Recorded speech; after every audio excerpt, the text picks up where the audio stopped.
Salve galera, esse é mais um podcast da Virada, o nosso podcast de serviço social.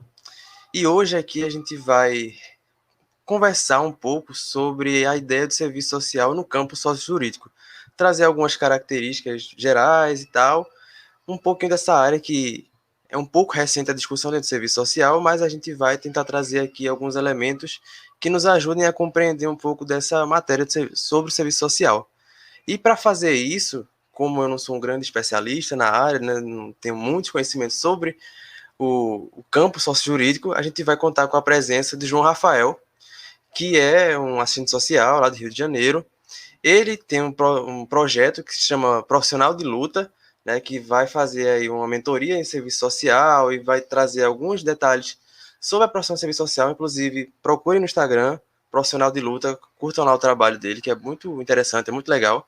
Ele é graduado em Serviço Social em 2016, também fez especialização em Gestão Urbana e Saúde pela Fiocruz e também um mestrado pela Fiocruz e atualmente é doutorando pela UERJ. Então a gente vai conversar um pouquinho aqui hoje com o João para a gente compreender um pouquinho mais sobre esse processo do serviço social no campo sócio-jurídico.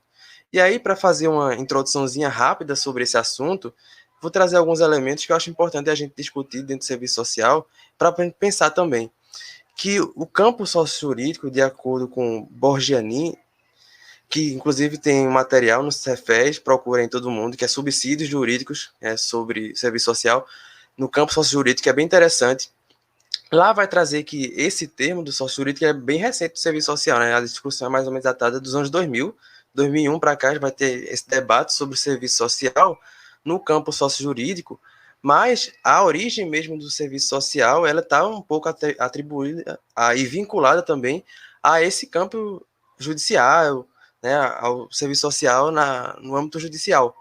Inclusive, aqui em Recife, a gente tem a origem do serviço social muito vinculada ao, ao juiz, que é o Rodolfo Aureliano, inclusive ele que vai ali ajudar na fundação da ESP, que é a Escola de Serviço Social de Pernambuco.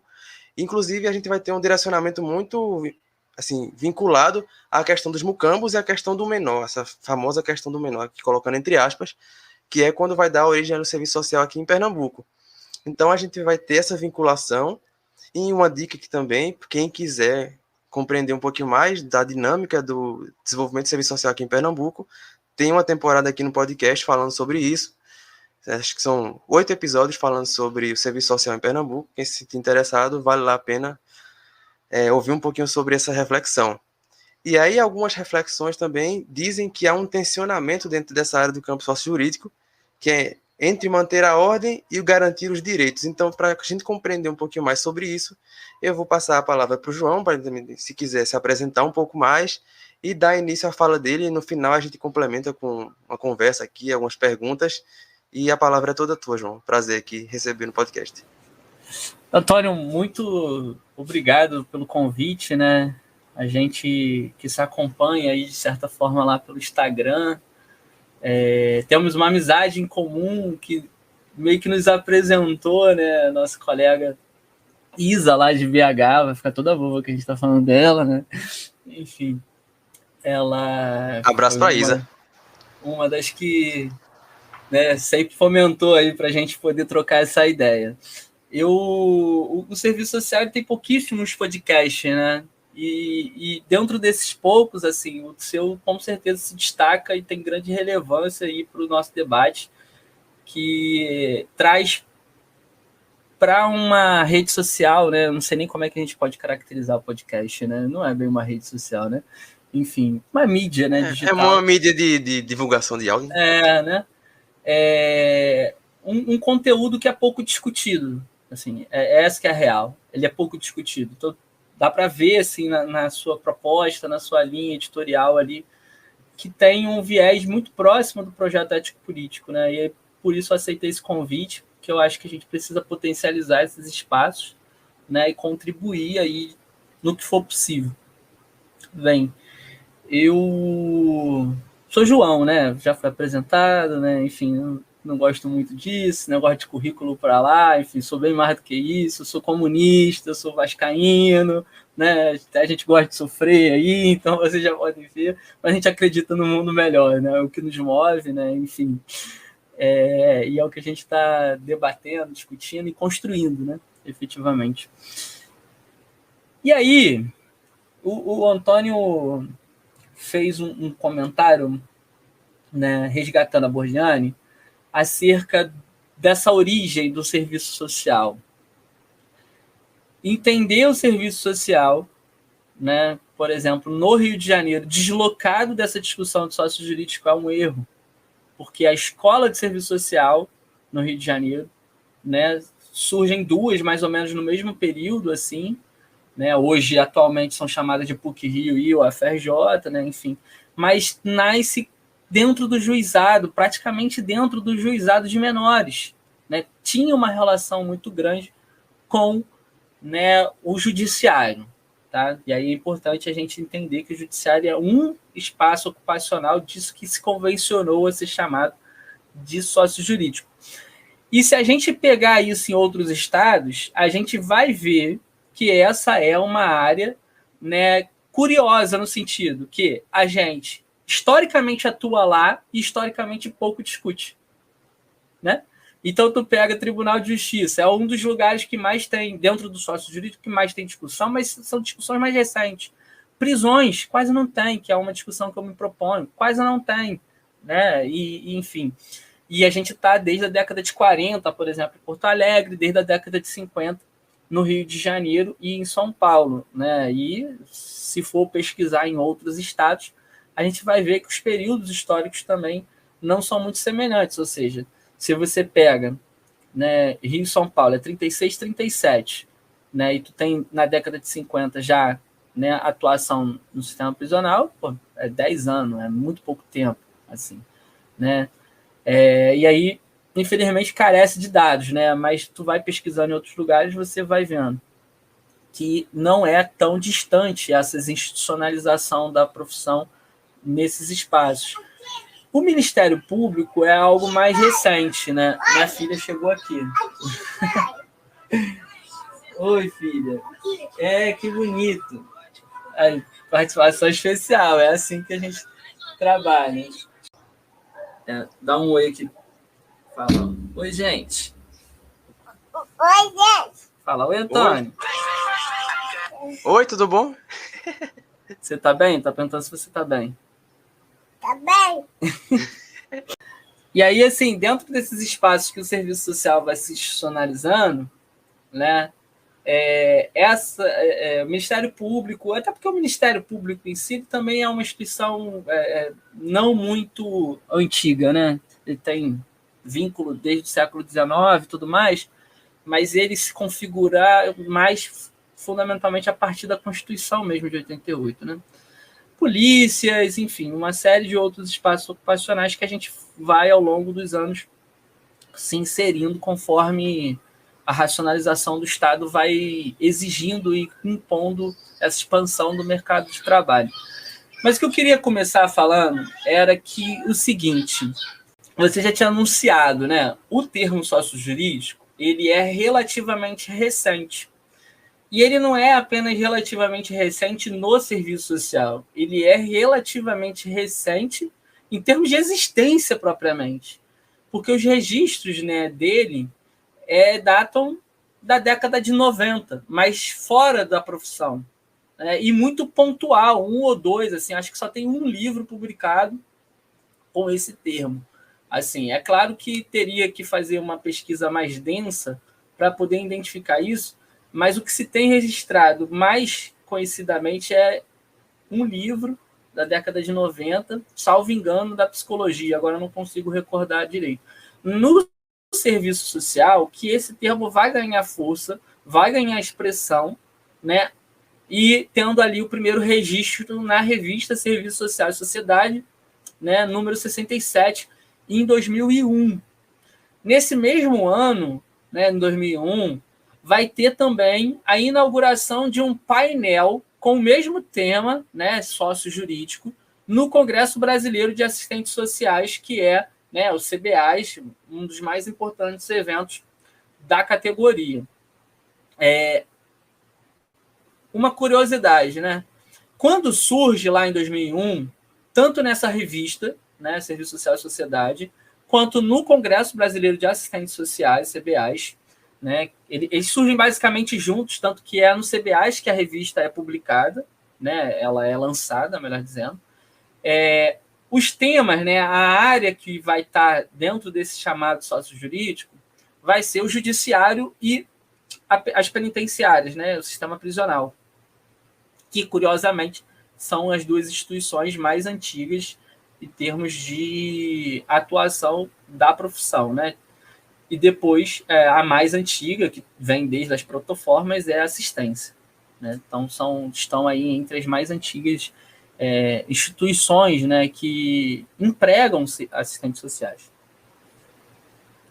Depois de 2001, em 2003, o CRES do Rio de Janeiro vai ter aí um protagonismo, né, criando a primeira comissão temática sobre sócio jurídico dentro de um conselho regional, né? A gente tem as comissões permanentes e as comissões temáticas dentro dos conselhos regionais de serviço social, né? Então, tu tem a comissão de formação, tu tem a comissão de saúde, comissão de assistência e tudo mais. E o CRES do Rio de Janeiro, em 2003, vai criar a comissão de sócio jurídico. Também em 2003, né, dentro desse processo, não é de institucionalização, né, mas de aderência, vamos dizer assim, na ausência de um melhor termo, o Rio de Janeiro vai ter também um outro protagonismo, que é a criação da primeira disciplina que se tem registrado, né, dentro de uma universidade com esse tema, que é na UERJ, né, a Universidade do Estado do Rio de Janeiro.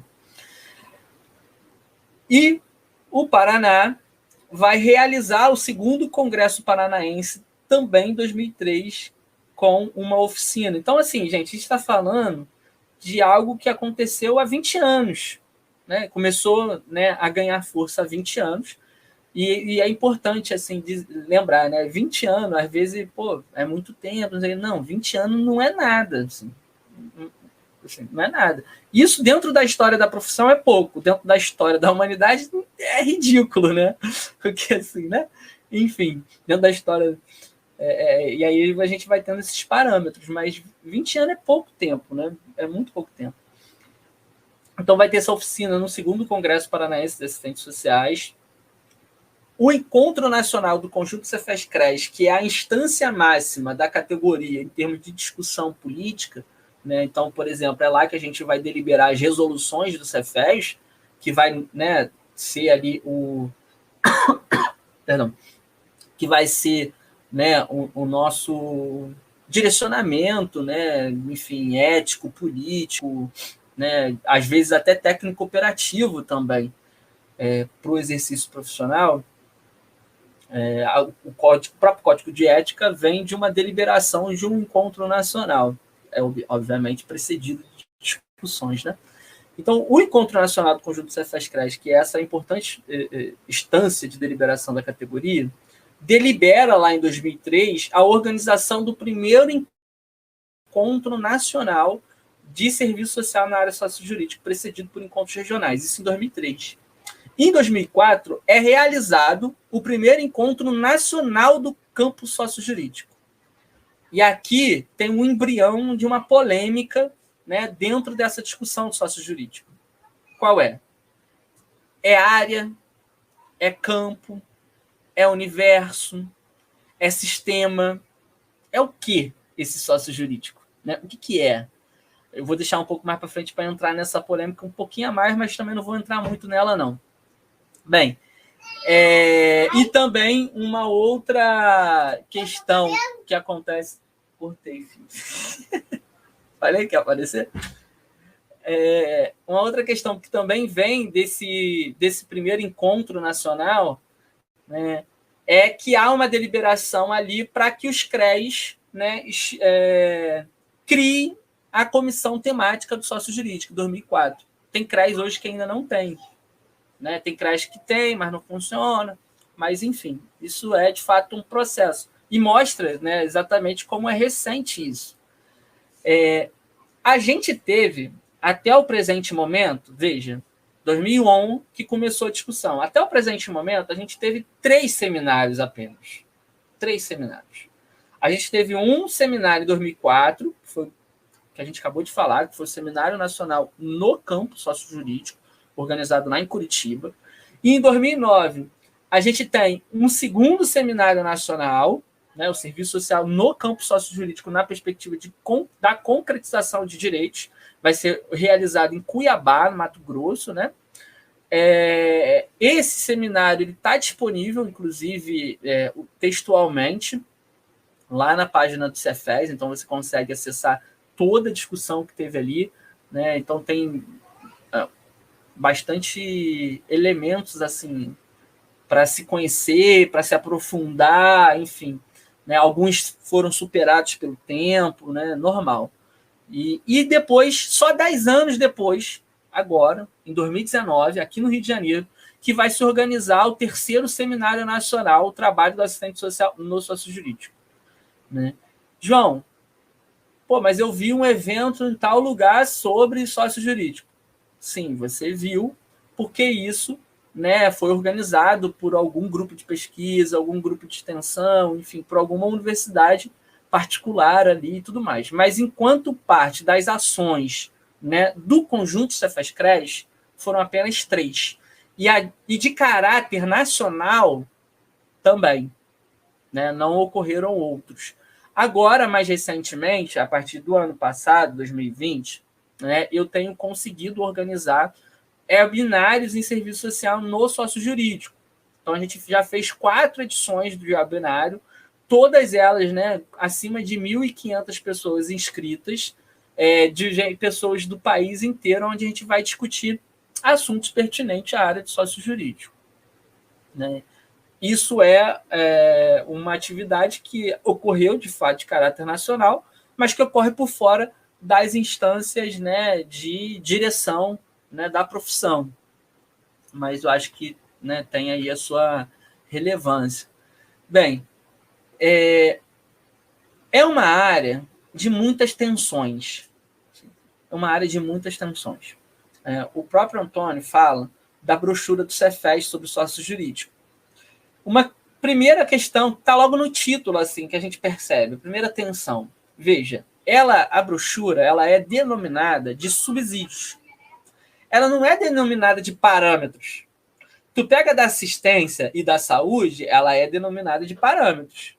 Por quê? Porque são 2 áreas consolidadas da profissão, né, que têm as suas divergências, as suas questões, evidentemente, mas há um conhecimento mais aprofundado daquela área. E com isso, né, o GT, né, o grupo de trabalho que estava responsável pela organização desse documento, conseguiu construir um conjunto de consensos para apontar parâmetros para a atuação.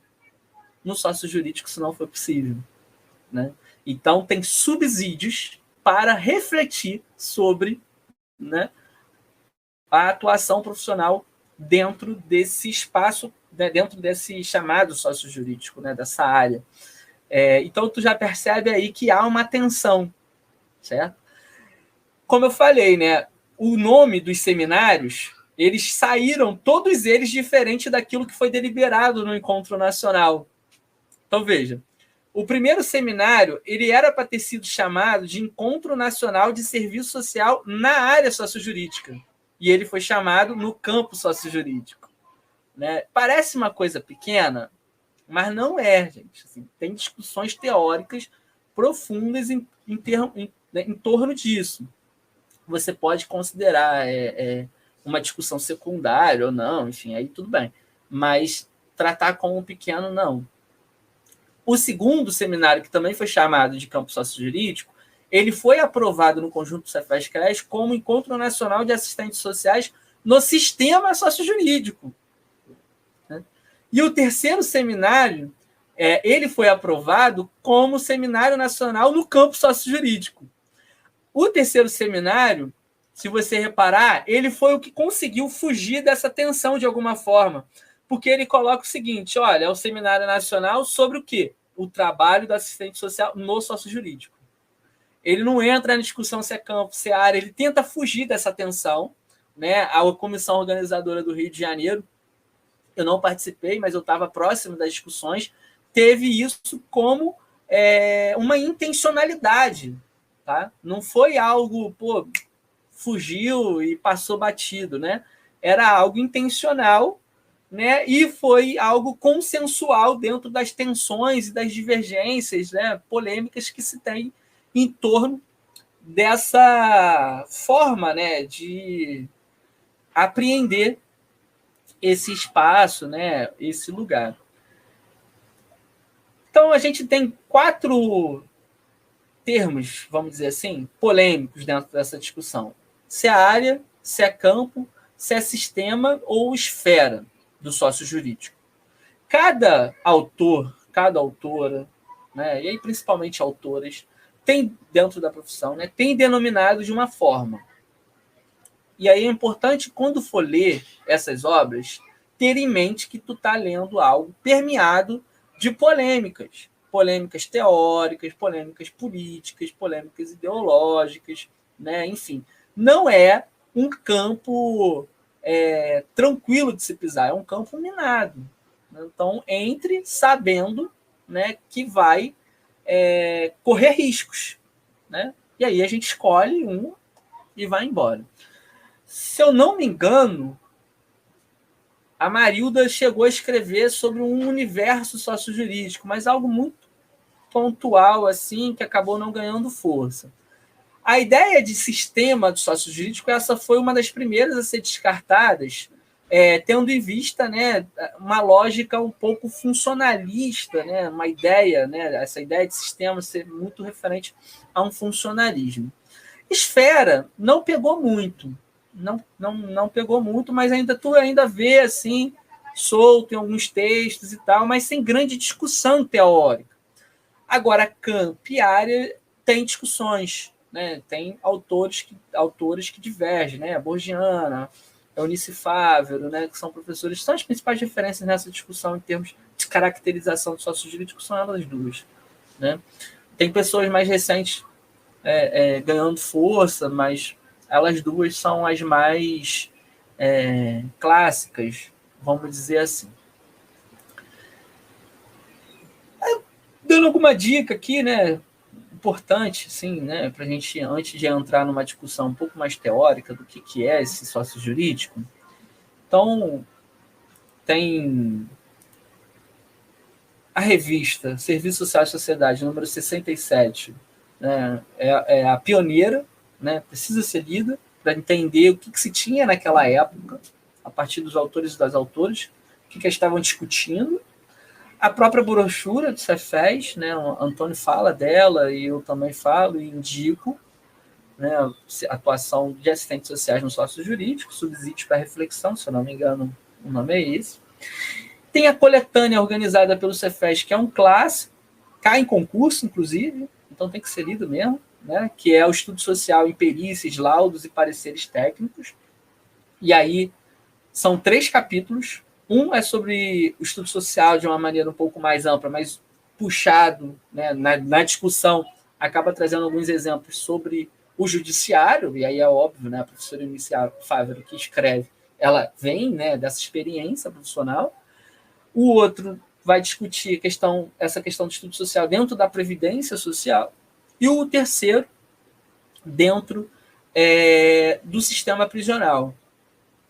Eu agora não me recordo o ano dessa publicação, mas veja como que ainda está muito relacionado, né, à prisão e judiciário, né, tal como lá na origem.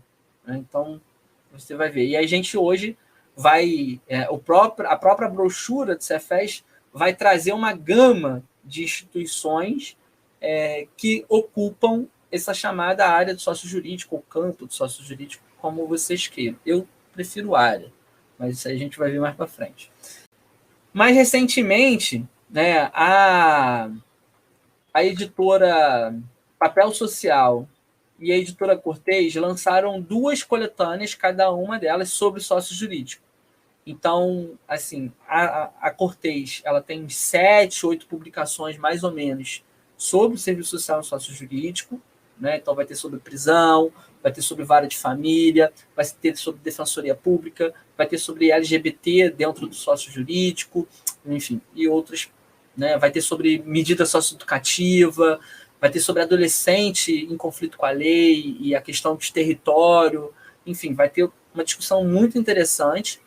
E a editora Papel Social vai ter sobre violência doméstica, né, violência contra a mulher, e mais um livro que eu não lembro agora, esse segundo livro, e um terceiro que foi recentemente publicado sobre perícia social. Então são algumas sugestões para a gente iniciar um debate. Como eu disse, foi organizado um GT lá em 2013, 12 mais ou menos, em 2014, salvo engano, 2014 é publicado a brochura do sócio jurídico e não foi encontrado muitos consensos, né? Apenas subsídios. E é mais ou menos essa linha também que eu estou propondo aqui, né, para a gente poder ampliar a discussão. Então, é nesse sentido. Então, o que eu vou falar, né, ela vem permeada dessas polêmicas, né? Assim, não está isento disso. E a proposta é que a gente apresente um caminho. É o único caminho? Não, não é o único caminho, é um caminho, né? Quem primeiro trouxe para a gente uma tentativa de definição, né, vamos dizer assim, mais arredondada, sobre o sócio jurídico foi a professora Eunice Fávero, né, lá em 2003, se eu não me engano. Depois, a professora Borgiani, né, também traz essa discussão. Assim, a Borgiani, que é uma das autoras que eu tenho um pouco mais dentro dessa discussão de caracterização, que é o que a gente está trabalhando aqui, né, das determinações sociais, enfim, das interpretações do que poderia vir a ser esse sócio jurídico, né? Ela propõe uma ideia diferente da professora Eunice Fávero, lá naquela época, tá? A professora Eunice Fávero vai entender o sócio jurídico como organizações ou instituições aonde a gente tem ali ações, né? Requisitam o trabalho profissional. A professora vai querer avançar um pouco nisso, a professora Borgiani. Ela vai dizer, tudo bem, realmente a gente tem um conjunto de organizações e instituições, mas a gente tem também um elemento transversal que tem a ver com a impositividade legal, né, do Estado, né, sobre outras políticas públicas. O que vai requisitar da gente, por exemplo, na assistência, um grande diálogo com o chamado sócio jurídico, na saúde, um grande diálogo com o chamado sócio jurídico, no sentido dessa impositividade legal, normativa, né, que é característica, né, do judiciário, do Ministério Público, principalmente. E aí, a partir dessa ideia que ela tem, dessa sacada, né, de ver, né, nessa impositividade legal, ela, por exemplo, vai dizer que, olha, se isso é a base do sócio jurídico, essa imposição legal, então a gente pode compreender, por exemplo, a atuação de uma assistente social enquanto agente fiscal do CRES como, né, também uma chamada área sócio-jurídica, tendo em vista que o que a agente fiscal faz, se não uma impositividade legal, e aí uma impositividade legal referente à lei de regulamentação, referente às resoluções do conjunto Cefaz-CRES, né? E aí, né, isso vai ter esse espaço, né, do chamado sócio jurídico como um locus, né, com muitas aspas, de resolução de conflito pela impositividade do Estado. Agora, o Estado, né, ele se apresenta como neutro, mas de neutro ele nada tem, né? Ele tem um lado, né? A gente sabe disso, né? Tudo bem, ele é permeado à luta de classe, né? Enfim, tem as suas contradições, mas hoje ele é o Estado burguês, que em última instância, né, é o garantidor da reprodução do capital, fundamentalmente o principal defensor da propriedade privada, que está na base, né, do sistema capitalista. Essa chamada resolução de conflito, onde a gente estaria atuando pela impositividade desse Estado, né, ela não é neutra. né? Enfim, assim como a nossa atuação na assistência na saúde, que teoricamente, né? Teoricamente não, mas assim, né? Aparentemente não teria tanta impositividade assim, também não é, porque é da nossa própria característica da profissão, né? Atuar, né? Entre esses conflitos de classes sociais antagônicas, fundamentalmente por via ali de uma administração burocrática desse conflito. Né? E aí a tese da estrutura sincrética nos ajuda a entender um pouco melhor essa dinâmica. Inclusive, aqui no podcast tem uma aula maravilhosa, né, do professor Jamerson, né, discutindo esse elemento. E aí, se a gente está entendendo, né, que o sócio jurídico tem essa impositividade legal, que a sua aparência está na resolutividade de conflitos, né, por via da impositividade do Estado, a gente vai, né, entender de uma maneira aparente o sócio jurídico, né, como esse espaço pacificador de conflitos. Só que aí, quando a gente vai ver, né, de fato, né, e de concreto, qual é o papel do direito nessa sociedade, que é aí que a gente entende, né, o quão falso é essa aparente autonomia, né, e sobreposição do sócio jurídico sobre esses conflitos, né, esses conflitos de classe. Porque o direito, ele tem, evidentemente, né, ele tem as suas contradições, tem a sua permeabilidade à luta de classes, né, é inquestionável isso. Né, a gente pauta, né, dentro das lutas sociais, né, a positividade de resposta às nossas necessidades, que aí vai se desdobrar nos chamados direitos sociais, direitos econômicos, direitos políticos, enfim. Né, o professor Jefferson ali vai discutir tudo isso como direito humano, né, e inclusive acreditando que falar de direito é falar de humano, porque, né, o animal não teria essa capacidade teleológica, né, para organizar algo de tamanha complexidade.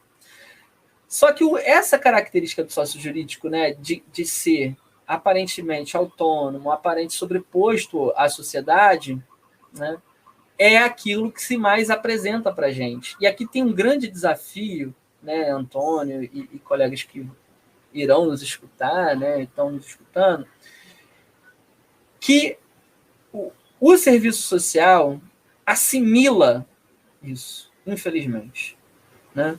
É evidente, né? A gente está falando de relações sociais, né? Enfim, a gente atua na esfera do cotidiano, né? Voltando para a estrutura sincrética. A gente atua nesse horizonte, é o nosso horizonte de atuação. E aí, quando a gente assimila essa aparente autonomia, a gente acaba por transformar o objetivo da instituição num objetivo institucional. Perdão, no objetivo profissional. Então, por exemplo, assistente social que trabalha no Ministério Público recebe a denúncia de que o idoso está sendo violentado. Ele vai na casa, tendencialmente na casa dessa pessoa, investigar, averiguar.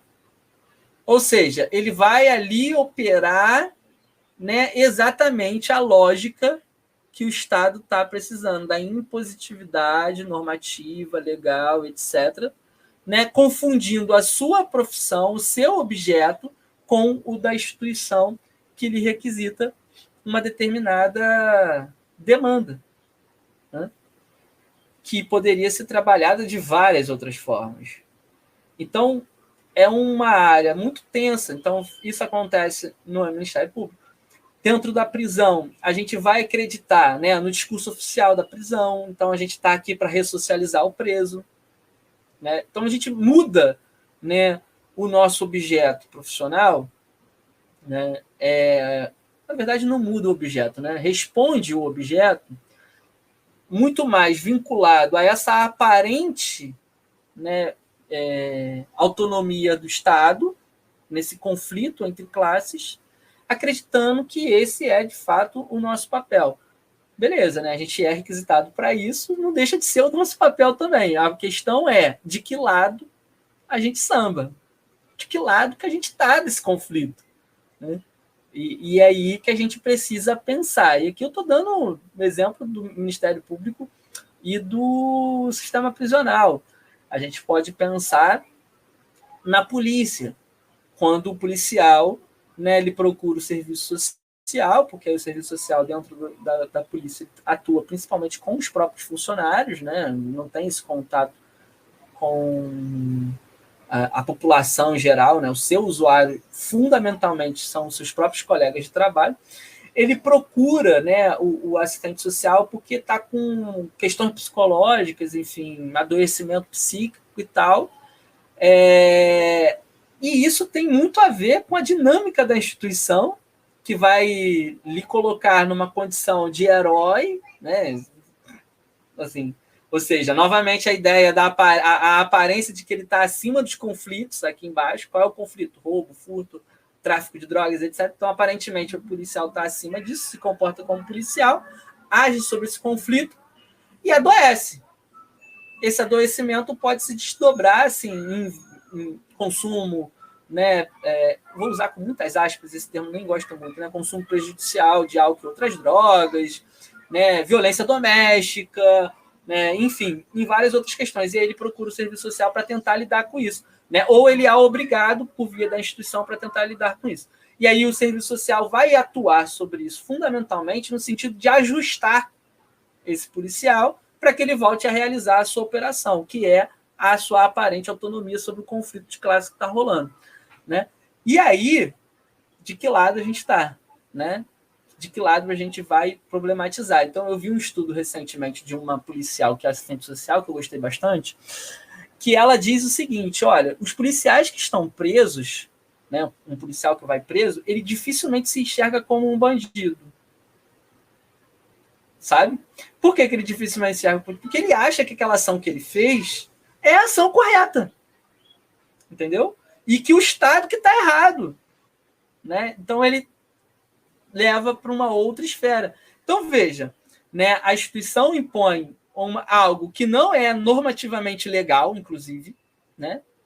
Aí tem um colega meu, né, que ele sempre fala que ele vai dizer que o Weber, né, fala que o Estado tem o monopólio da violência, né? Ele fala, o Estado tem o monopólio da ilegalidade, que é algo ainda, né, assim, pensando, né, superior, né, nesse sentido, que inclui a violência, inclui várias outras ações, né? E aí a gente vê isso no Ministério Público, assim, de maneira absurda, de como que os processos são, assim, né, enfim, viciados, né? Prendeu um sujeito sem prova. Tipo, o que não é isso, né? O que não é isso, senão, né, uma ilegalidade? E aí, essa dinâmica, né, do sujeito que está preso não se considerar bandido, porque ele acha que aquela ação que ele fez realmente é correta, o serviço social atua como nessa questão aqui? Né? Qual é o desafio que está colocado? Então, tu vai para a Polícia Federal e vai ler o documento lá sobre as atribuições do serviço social, tá lá. O que eu quero é um serviço social de caso. Tá escrito. Documento de 2000 e alguma coisa. Você está entendendo? Porque sabe o que é a profissão e sabe o que querem dessa profissão.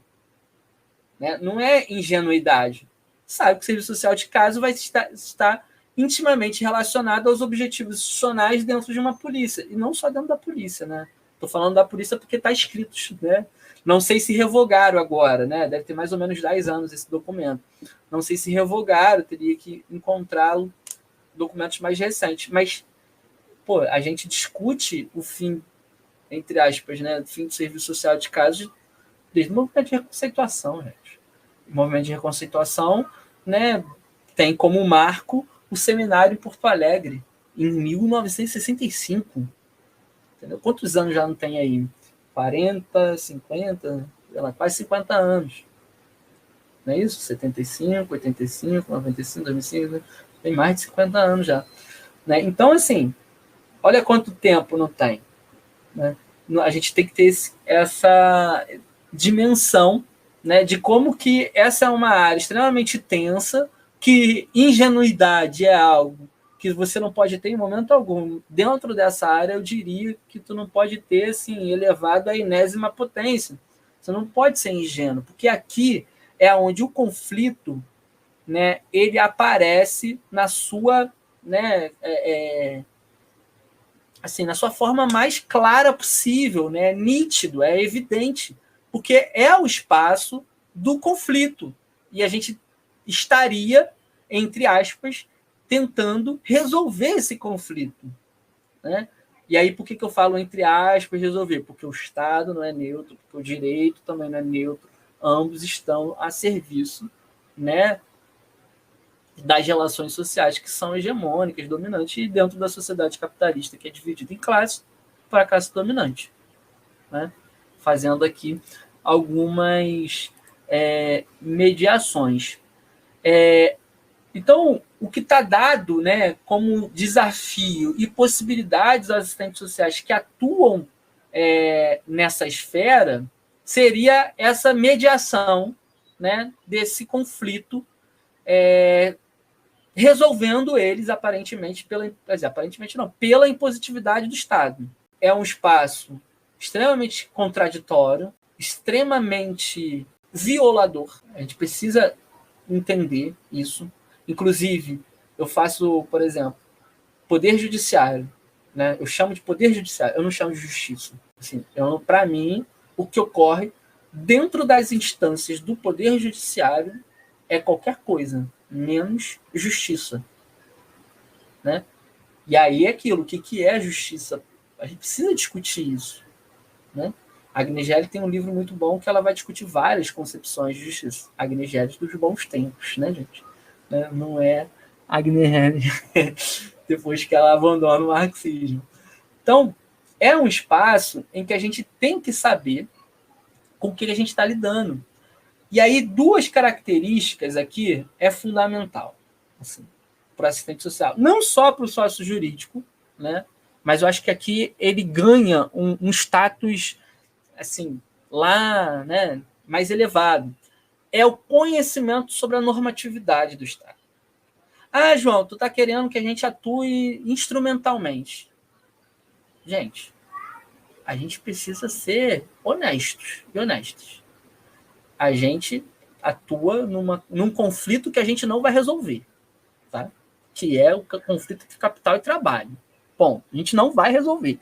Quem vai resolver isso é a luta de classe, não é a gente, né? A gente é requisitado para atuar sobre esse conflito para ajustamento, fundamentalmente isso, para ajustamento, para poder resolver questões que saíram ali, né, que são produzidas pela sociedade, se apresentam de maneira individual e tentar enquadrar aquilo de alguma forma, né, para poder abafar o conflito. Tem um colega que vai chamar, né, o professor Jefferson, inclusive, que eu comentei, que fala sobre direitos humanos. Ele disse que quando ele fez a prova para a seleção do conjunto Cefaz-CRES, para a seleção do CRES do Rio de Janeiro para ser assessor político, ele escreveu que o assistente social é o pelego da luta de classes. E eu acho isso ótimo, né? Porque o pelego é aquele que fica entre o cavaleiro e o cavalo para poder, né, abafar o conflito, abafar o atrito, né? E é mais ou menos onde a gente está. Alguns vão chamar a gente de bombeiro da luta de classe, enfim, tudo mais. Né? É claro que isso não é uma tarefa exclusivamente nossa, né?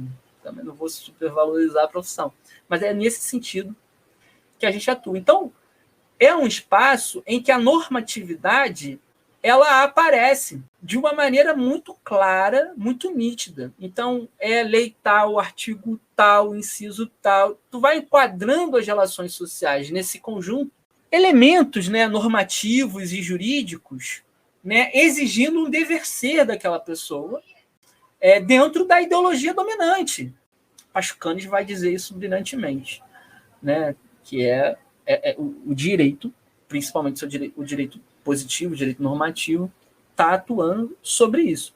Se a gente não conhecer esses elementos, não conhecer a processualidade, né, que se tem nas relações que estão ali colocadas, a gente vai estar numa forma aparente, numa forma, né, a meramente responder à requisição institucional, né, numa forma acrítica e reiterativa.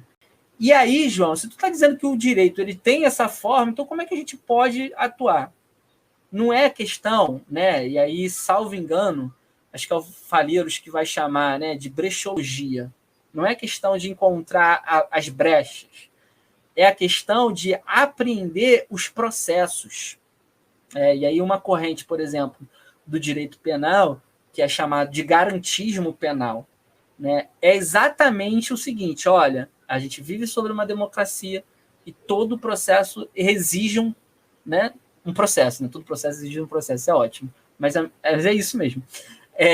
O processo jurídico, né, e tal, né, ele requer. Então, o policial, o PM, ele não pode entrar na casa da pessoa sem mandado. Se ele faz isso, ainda que ele encontre provas lá atrás, a ação dele é ilegal.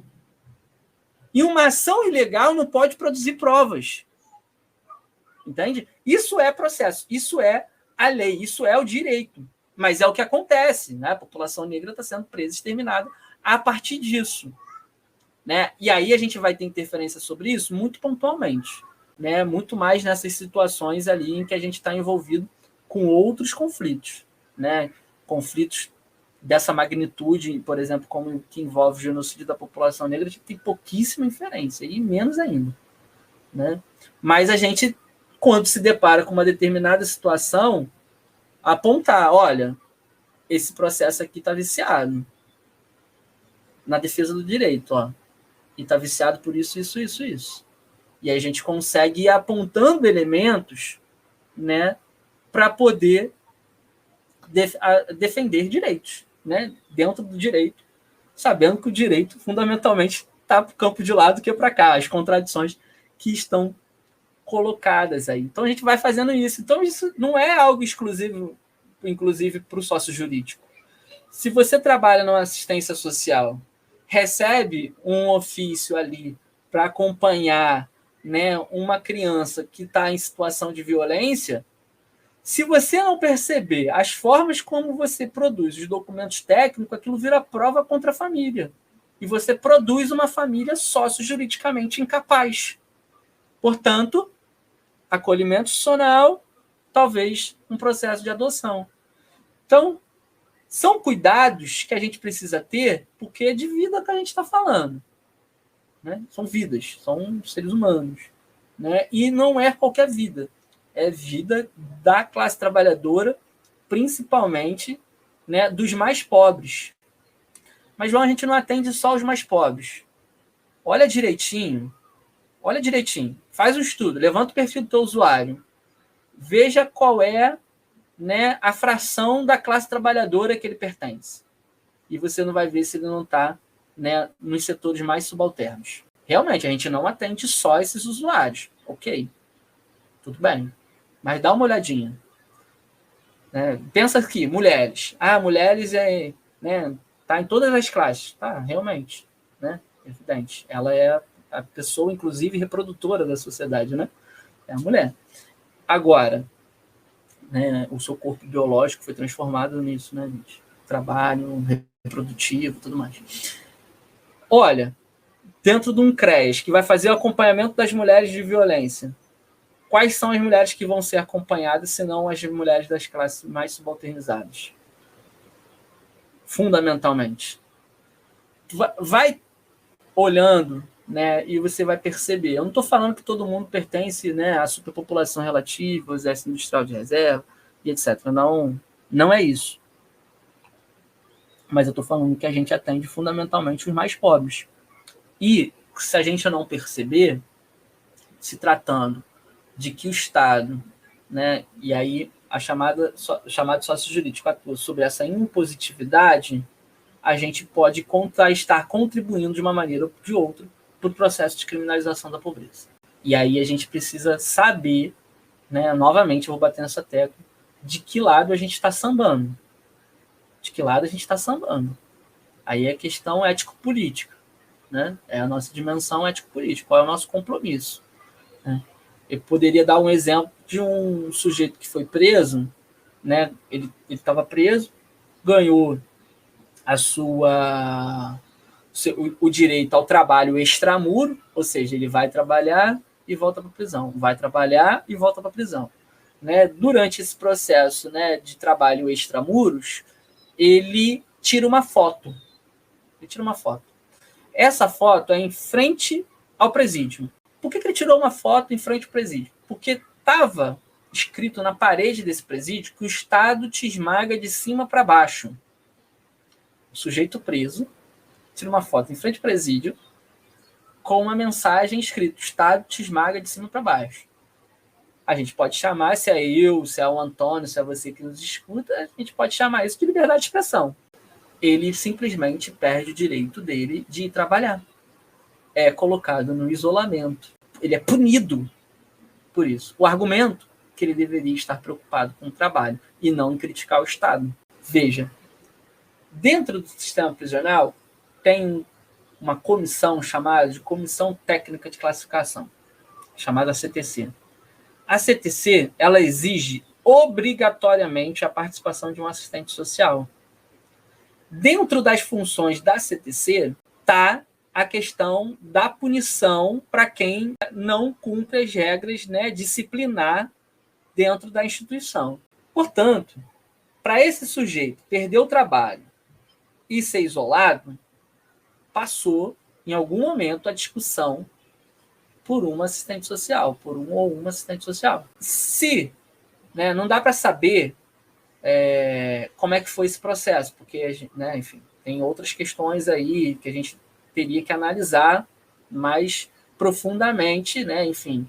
Mas se há uma denúncia desse preso, por exemplo, para o Cefes, para o CRES, aliás, né, de que a assistente social concordou com essa punição, ela vai responder eticamente, vai ser enquadrada eticamente. Então, veja como que é as coisas, né? Não sei se realmente passou pela CTC, teoricamente deveria, mas a gente está falando de prisão, diretor tem um nível de autonomia absurda, né? Porque faz parte das relações mesmo que estão colocadas dentro da prisão, assim, não é algo que o sujeito individual é malzinho, não, é a relação da prisão mesmo, a imposição de disciplina mesmo, é da dinâmica, é da função da prisão isso. Então, veja, se assistente social, vamos dizer, que participou desse espaço e concordou, eticamente, ela concorda com algo que, para o nosso projeto profissional, para o nosso código de ética, é um problema. E ela pode ser suspensa do seu trabalho. A depender da gravidade do que ela escreveu no relatório, talvez uma punição mais grave, como uma cassação, um cancelamento aí do registro. Ocorreu uma tensão. Ela consegue se isentar, mas a punição vai ocorrer porque foge do controle dela, foge da autonomia dela. Mas ocorreu uma tensão. E ela pode contribuir pautando isso em outros espaços, né, coletivos, movimentos sociais, instituições de defesa de direitos humanos e tudo mais. Ela pode pautar isso. Ou então, pode ser uma terceira situação, eu diria mais grave. Ela pode, e o que é recorrente dentro do sistema prisional, só carimbar o papel. Então, ela nem leu o que estava escrito, carimbou o papel, assinou o papel, concordou, portanto, com o que estava escrito ali, só que mais do que eticamente violador, ela fez algo também criminalmente errado, né? É algo criminoso. Você assina um papel dizendo que participou de um lugar, sendo que tu não participou. Então, tu está fazendo ali um movimento de falsidade, né? Tem um nome, né? Não é falsidade ideológica, não. Está falsificando o documento. Isso é... Então, assim, ela pode responder ética e criminalmente, te correrem atrás. E não só ela, né? Eu estou dando exemplo da assistente social, mas é um espaço onde tem que ter defensor público, é um espaço onde tem que ter psicólogo, né? Outras pessoas ali, enfim, tem lá a sua composição. Então veja como esse é um espaço a todo momento tensionado, fundamentalmente pelo direito e pela impositividade do próprio direito. Então, você não pode ter ingenuidade. Quem quer atuar no sócio jurídico não pode ter ingenuidade, né? Só para caminhar aqui para o nosso final, vou falar de alguns espaços ocupacionais onde os assistentes sociais estão inseridos de acordo com aquela brochura do Cefes, né? Então, você tem o Poder Judiciário, que assim, como eu disse, no Rio de Janeiro, a gente surge dentro do Poder Judiciário, o Antônio falou também da experiência em Pernambuco, né? O Ministério Público, a Defensoria Pública, o próprio sistema prisional, que eu estou aqui falando já há um bom tempo, a execução de medidas socioeducativas, né? Então, tu tem na semi-liberdade, tu tem na internação, inclusive a execução de medidas socioeducativas tem empregado bastante assistentes sociais. As próprias instituições policiais, Polícia Militar, Polícia Civil, Polícia Federal, Polícia Rodoviária Federal, né, são espaços de atuação e tem contratação. Eu falei da Polícia Federal, dando um exemplo lá do Serviço Social de Casos. As Forças Armadas, então Marinha, Exército, Aeronáutica, né? Teve concurso esse ano, inclusive, para a Marinha. Agora eu não lembro se teve para o Exército. Não, para o Exército não teve de carreira, teve temporário. Assim, inclusive, abre quase todo ano vaga temporária para o Exército envolvendo serviço social, gente, tá? Então, fiquem ligados aí. É só vocês procurarem a região militar do estado que você mora. É um salário bom, gente. É um salário bom. Tu vira oficial, né? E é 7 mil, 8 mil inicial, termina com 11, 12 mil. Mas é 8 anos, tá? 8 anos. E todo ano tu vai renovando. Aí tem as contradições, né? E as correlações de força e tudo mais. Tem os programas na área de políticas públicas de segurança. Esses são o mais recente. Eu acho que de todos esses daqui é o mais recente, porque ele tem a ver com o Programa Nacional de Direitos Humanos, né? E o Programa Nacional de Direitos Humanos, se eu não me engano, é de 96, né? É de meados da década de 90, né? E aí, principalmente a partir dos anos 2000, vão ser criados programas de proteção à assistência a vítimas e testemunhas ameaçadas, né? O Provita. O Programa de Proteção a Crianças e Adolescentes Ameaçados de Morte, o PPCAM. O Programa de Proteção a Defensores de Direitos Humanos Ameaçados de Morte. Né? Então, assim, se você for ameaçado de morte enquanto assistente social por estar defendendo direitos humanos, você vira usuário, né, desse programa, por exemplo. Né? É só você solicitar ali o Programa de Proteção a Defensores de Direitos Humanos. Né?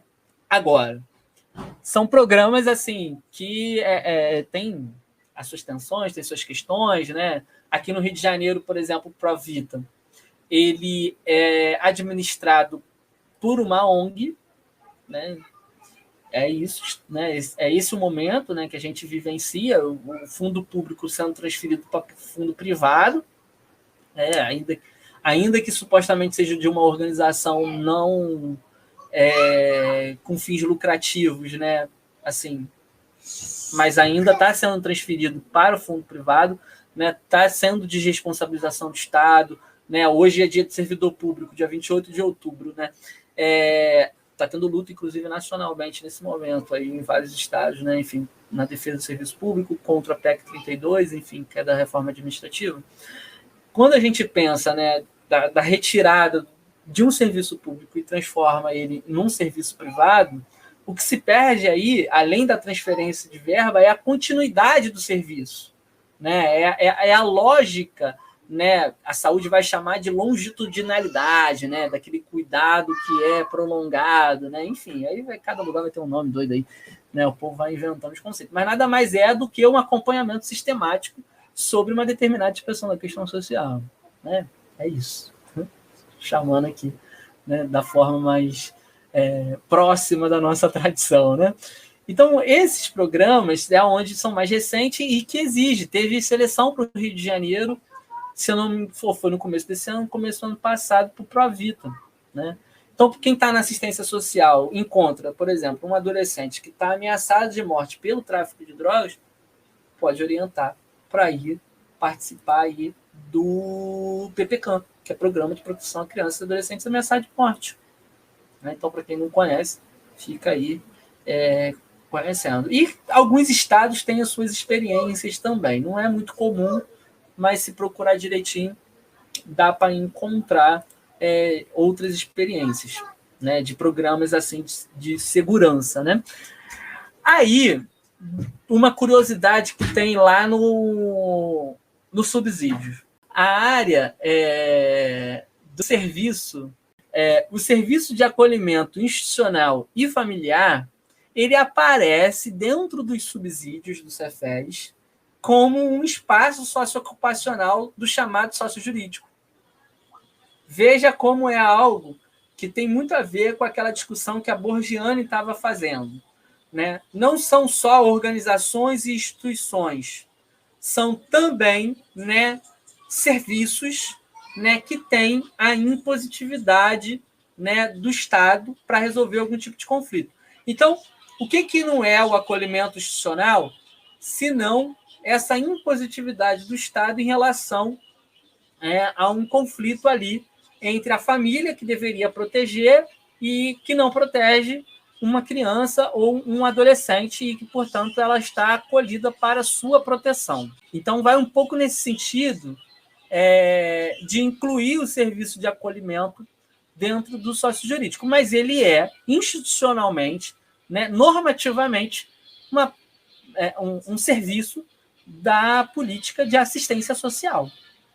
Ele é da assistência social, né? Mas lá no subsídio ele está colocado como um espaço socioocupacional do sócio jurídico. Uma questão aqui, né, é o seguinte: não é consenso isso. Tá? Isso não é consenso. Como eu disse, são subsídios para reflexão. Então, por exemplo, considerar a polícia como área do sócio jurídico também é extremamente polêmico. Né? E aí vai, assim, as pessoas vão tendo suas discussões e suas diferentes perspectivas vão sendo colocadas. Esses espaços socioocupacionais finalizam o que, de acordo com a brochura do Cefes, vai ser chamado de sócio jurídico, né? Mas, como eu disse, a partir da discussão da Borgiani, a gente amplia essa visão e consegue perceber algumas questões, né? Algumas interfaces com a política pública também.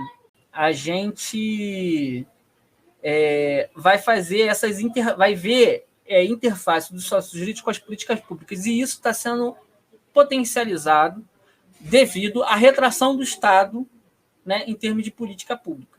Porque o que tem acontecido? Se bem que agora, pós-golpe, isso tem sido diferente e a destruição da política pública tem sido também no campo normativo, né? Então, tira mesmo aquela obrigatoriedade do Estado pela execução daquele serviço, daquela política, né? Enfim, tudo mais. Tira mesmo, né?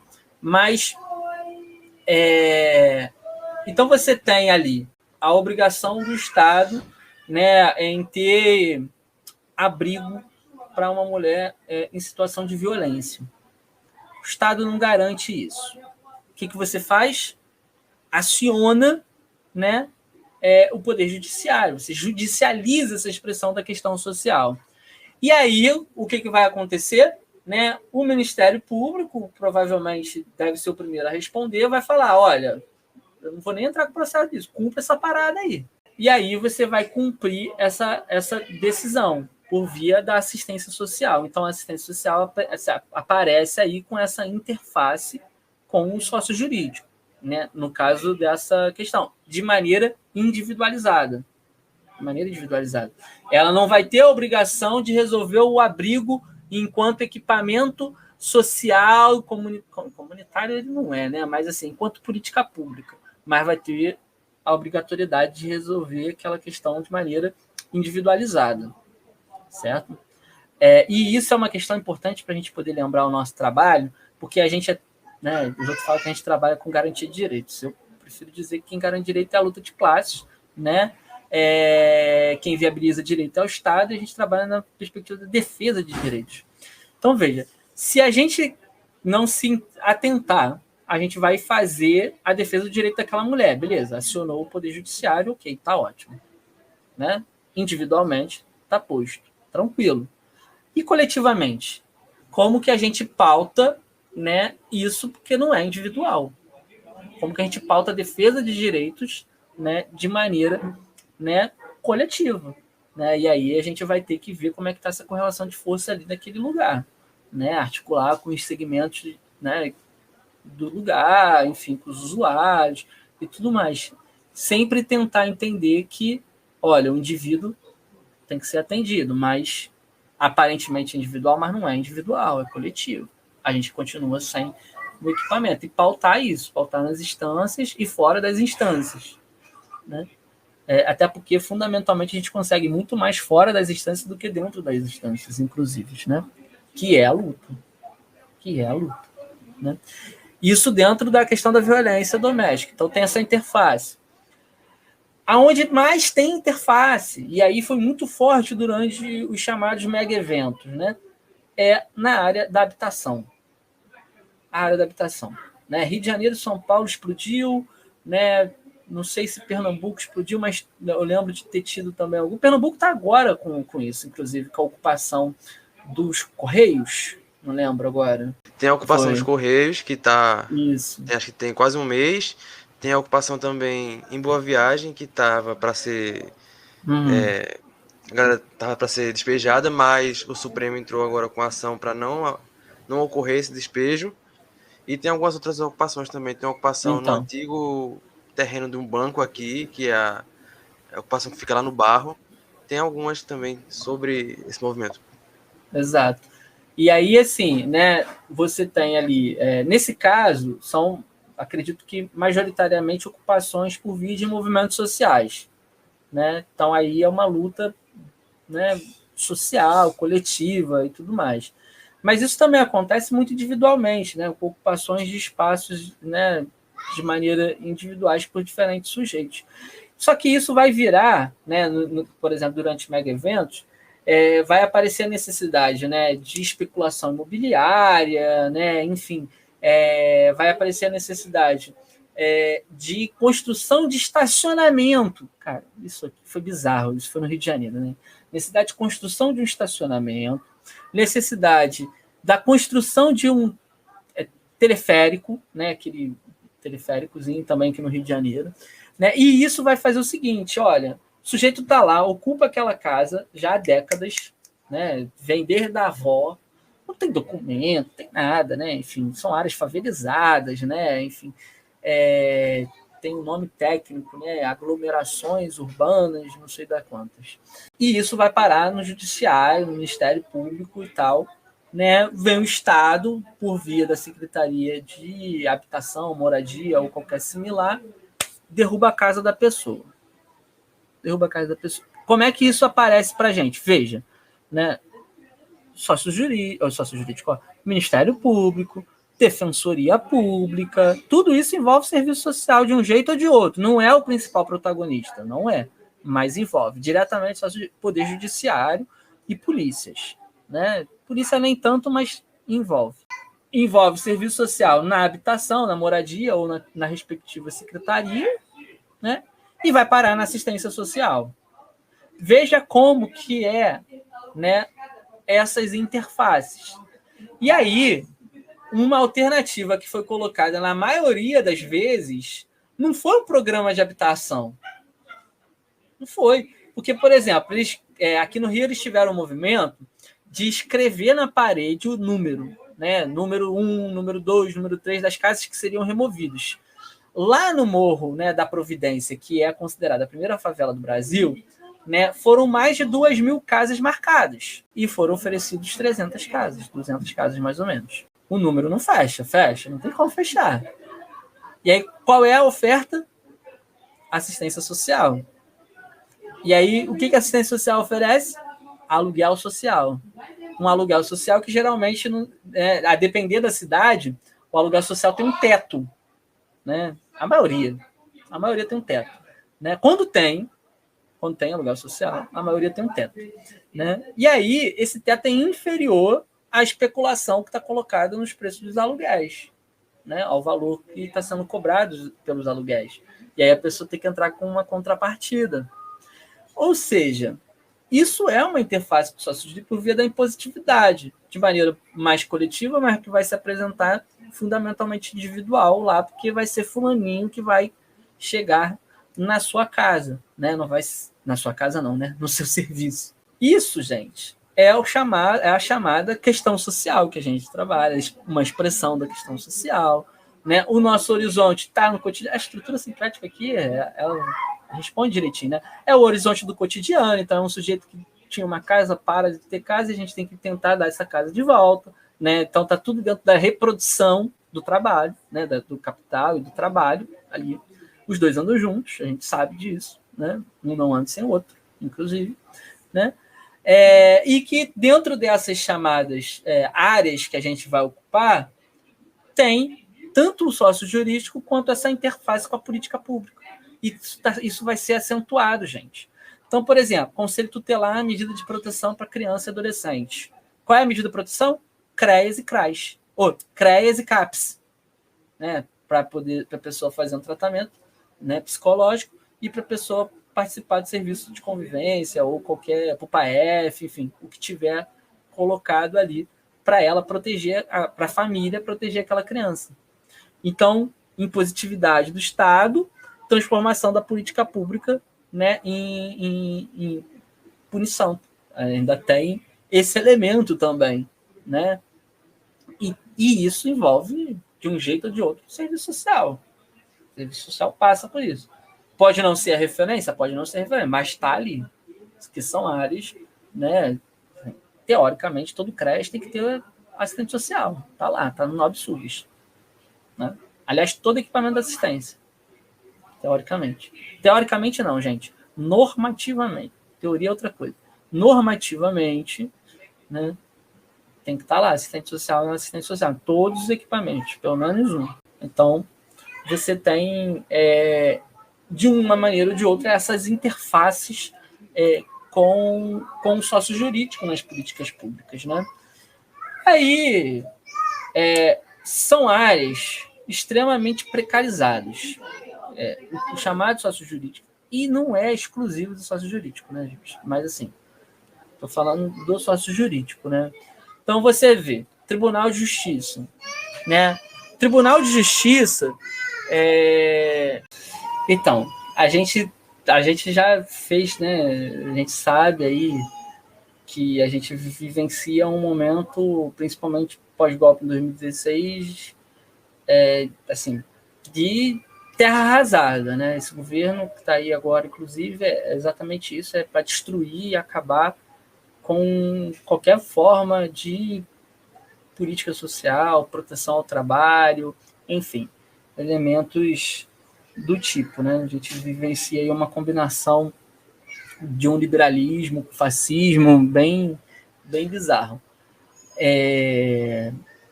Aliás, né, essa combinação ela é necessariamente bizarra.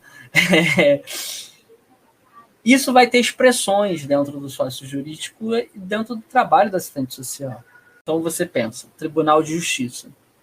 O que não é os contratos de peritos isoladamente, né? Em detrimento do quê? De uma equipe própria, de concurso público, né? E isso antes da reforma administrativa. Então você tem, né, contrata peritos em serviço social para realização de trabalhos que era para ser da equipe própria. E dentro do Ministério Público, por exemplo, você vai ter a transferência de ações que eram para ser realizadas, né, pela equipe técnica do Ministério Público, principalmente para assistência social, também em detrimento da própria equipe, né? Isso faz parte desse movimento, né? Então, aquela interface do serviço social, das políticas públicas com o sócio jurídico na assistência social foi e é tão tensa, né? Tão tensa, que exigiu, né, pelo menos 2 documentos da assistência social envolvendo a relação do SUAS com o sistema de justiça. Tem agora eu não lembro exatamente o nome do documento, né? Mas são orientações mais gerais, mais densas, onde o documento lá do Ministério do Desenvolvimento Social ele traz, né, inclusive com algumas articulações teóricas, assim, algumas dessas questões, e o outro, né, um pouco mais normativo, né, auxiliando ali, olha, isso daqui é vocês, isso aqui é a gente. Porque é cotidiano. Então, realiza aí um estudo psicossocial. Né? O psicossocial já é um problema em si, né? E aí transfere isso para assistência social. Sendo que quem está no SUS não faz estudo psicossocial ou estudo social. Não é algo que faz parte da política, mas isso é imposto.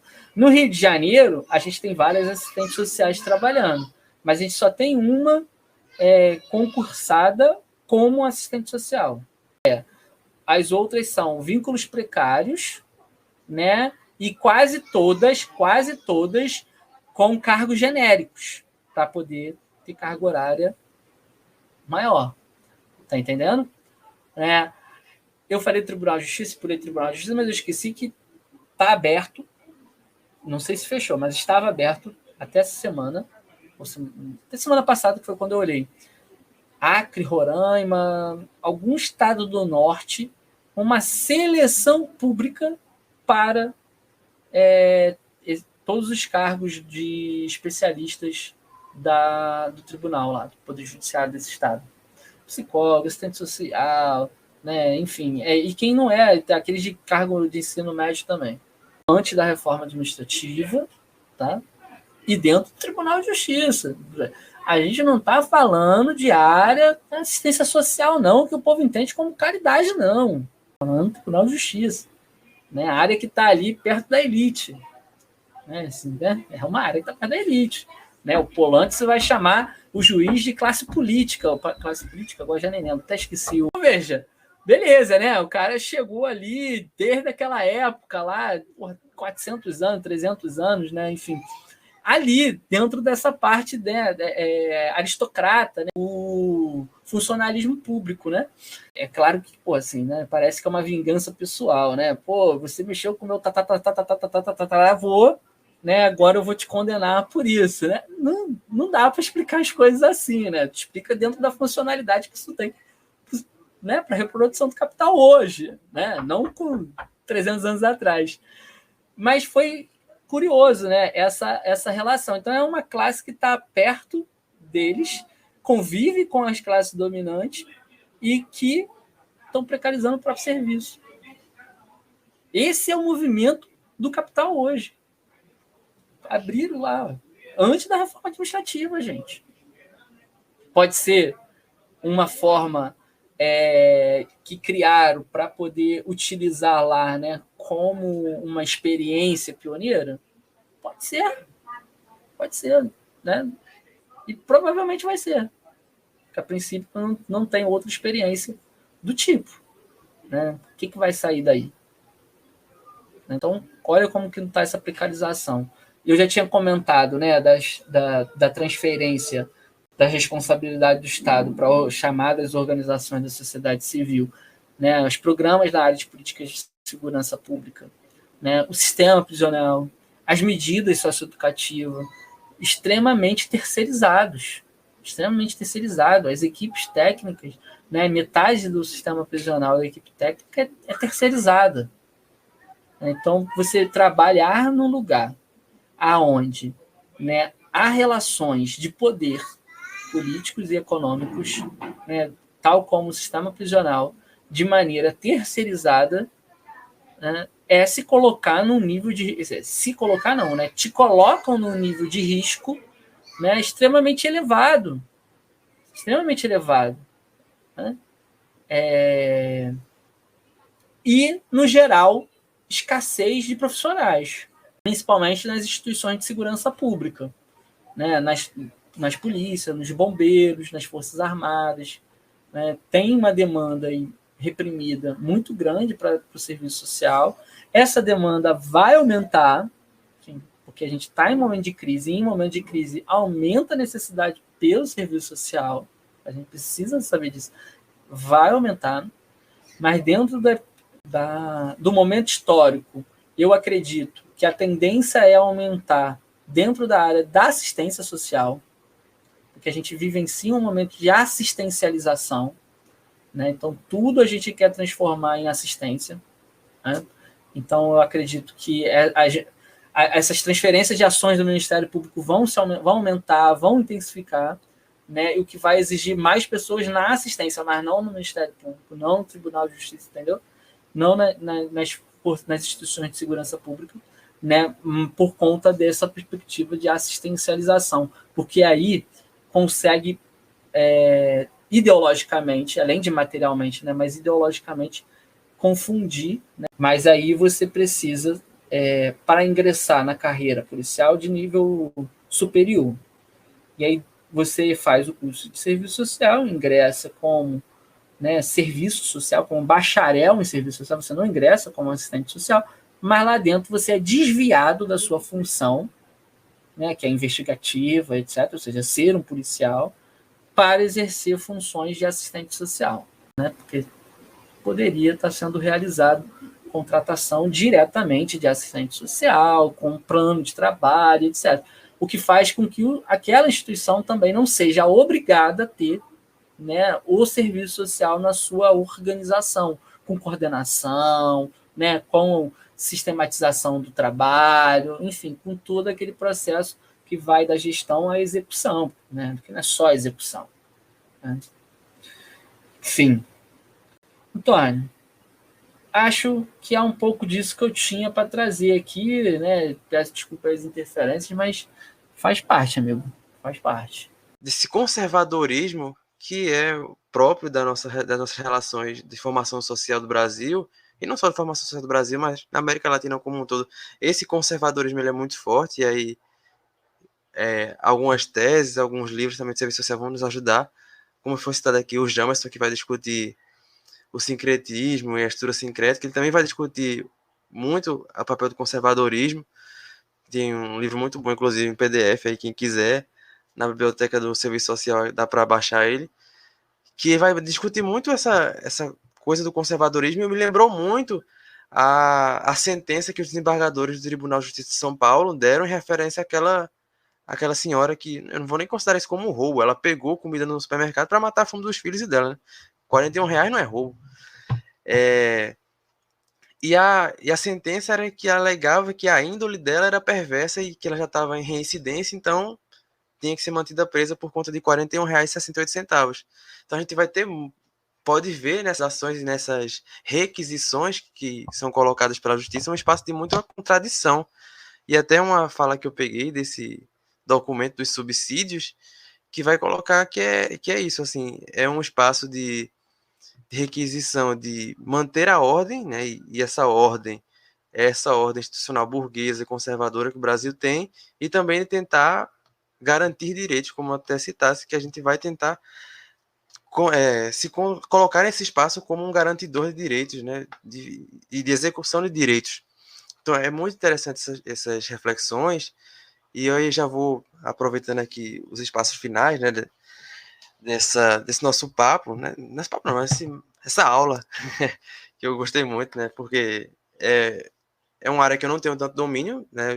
Como eu falei, minhas reflexões nesse espaço foram poucas, estão começando. Acho que acredito que muita gente também caminha nessa mesma direção de ter dialogado pouco com essa dinâmica do campo sócio-jurídico. E aí, já agradecendo, acho que já respondeu bastante dessas perguntas, mas eu vou fazer assim para, né, até agradecer quem enviou pergunta aqui para essa conversa, agradecer a Viviane, a todo mundo, a Geisle que mandou pergunta. E aí eu coloco duas questões, responde aí, que já acabou respondendo nas falas que trouxe a gente até aqui, mas só para concluir, e aí fica espaço para considerações finais e, enfim. E aí também já meu agradecimento por ter topado o papo. Agradecer a Isabela também, Isabela aí que faz essa terceirização de amizade pelo Brasil. Isabela, abraço.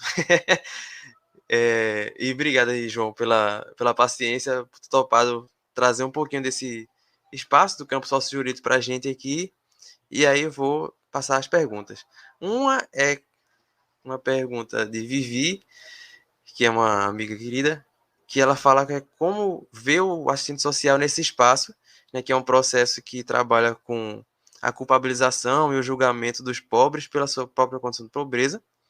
E a outra é quais são as dificuldades que tu enxerga dentro desse campo sócio-jurídico, as principais dificuldades dentro desse campo de atuação do sócio-jurídico. E aí eu passo essas palavras para poder fazer essa finalização aí do nosso papo. Mas, deixa eu falar, hein? Parecem perguntas simples, né? Mas de simples não tem nada, né?